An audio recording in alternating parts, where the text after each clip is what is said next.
એમ આપણને શ્રીજી મહારાજના વચનની પહેલા પ્રતીતિ હોવી જોઈએ. બીજા ગમે તેવા મોટા હોય, અને મુક્તાનંદ સ્વામી, ગોપાળાનંદ સ્વામી, ગુણાતીતાનંદ સ્વામી, શુકાનંદ સ્વામી, એ બધા નિત્યાનંદ સ્વામી, બધાનું પ્રમાણ આપણે એટલે સ્વીકારીએ છીએ, બધા શ્રીજી મહારાજના વચનોને અનુસરે છે.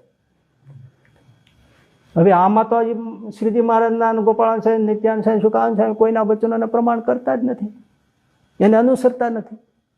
એટલે બુદ્ધિશાળી ભગવદ મુમુક્ષુ જે કોઈ છે આપણા મૂળ સંપ્રદાયમાં, એમાં હાથ જોડીને વિનંતી છે, શ્રીજી મહારાજના વચનો પહેલા,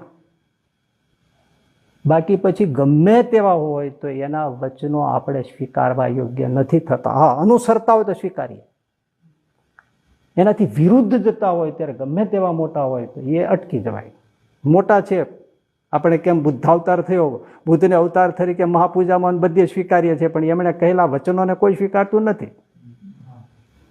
એમ મારું એ જ કહેવું છે, બાપાશ્રીને રાખો, પણ બાપાશ્રીના નામે જે જ્ઞાન થયું છે એને એક બાજુ મૂકી દો.